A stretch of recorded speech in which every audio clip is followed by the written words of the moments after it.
Welcome to another weekly update. We'll keep this one short. Well, the first thing we want to talk about is just PTO requests. One of the things that we ran into in the past was we just weren't communicating with our clients very well around PTO.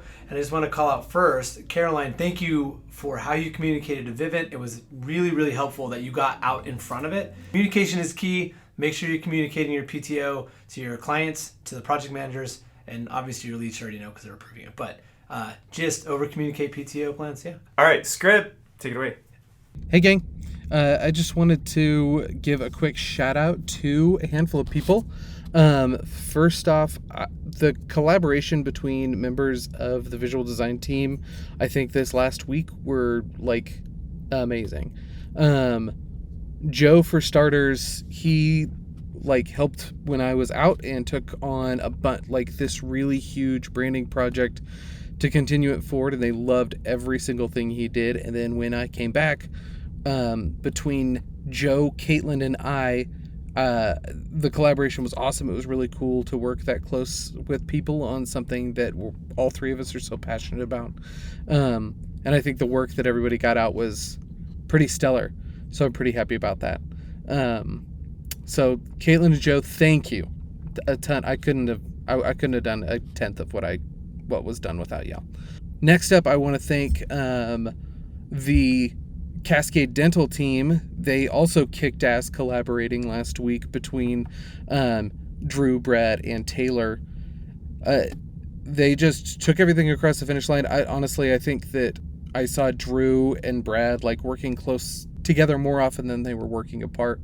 And just seeing that kind of collaboration is honestly a big portion of why I do what I do. That's why I'm passionate about design work, is being able to work alongside people that I like working alongside with similar passions and excited to make rad things and get them across the finish line well and empower our clients. And I saw tons of that last week, and I'm just so grateful for it. So thanks, gang. I appreciate all of you, and I'm excited to do it more.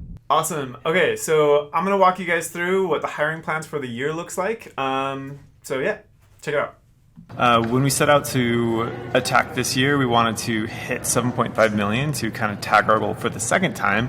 So if I add the growth plan for this year, to get to that revenue, if we get to that revenue, it looks like adding 3 developers, up to 7 designers, including interns, a sales coordinator, which was actually replaced with an account management role, which I think they're rolling out soon. And then I think the content team is going to roll out an animator role shortly as well. I want to walk through what a cross-collaborative teams looks like, because that's how we're going to scale. It's not just the headcounts, but it's how we're approaching organizing our teams and our people. So I want to ask you guys, have you ever been on a team where a decision couldn't be made because someone was out of the office?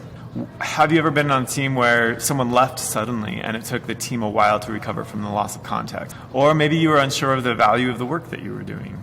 By the way, these illustrations are from Denise. She's an engineer who spoke at an Agile conference. It's a super good talk. I will link it in the comments below. But if you've had any of those, these are all signs of disempowered teams that lack alignment on strategic goals. So I'm going to quickly go over clarifying what team structures are when it comes to cross-functional teams, talk about how they can improve efficiencies, and also how they create more room for creativity and autonomy. For a full picture of what that's going to look like and for more details, check out the additional video that I posted. So in summary, what I want you guys to take away is that if we really want to empower our teams and our people, we really need to create our first cross-functional team, and that's what I'd like to do. So starting next week, let's create our first cross-functional web team. And this is not final, but it's an idea that I've been kicking around to have that team lead, product owner, architecture owner, and the team members work in a way that really helps us to build better, faster, and have a better time doing it.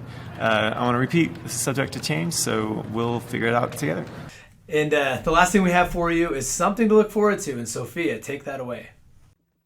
Hey everyone, exciting news. Our 10-year celebration will be happening on April 29th from 7 to 10 p.m. The week leading up to it, April 25th through the 28th, will be filled with team building activities as well as community service. If you guys would like to help plan any of it or have any great ideas, please pass it along, reach out to me. Anyone and everyone is welcome, and the more the merrier. Formal invites are to come, but just want to get it on your guys' calendar. Can't wait to celebrate with you all, and let's have a great week.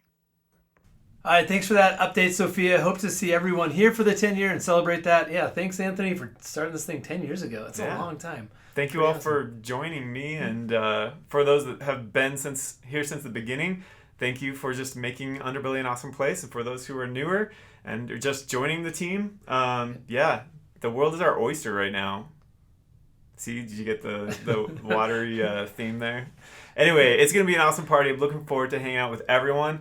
I'll be reaching out to some of you about trying to figure out ways to get everyone here, if at all possible, and it's going to be great. So, All right, that's it for this week's update. We'll see you all soon.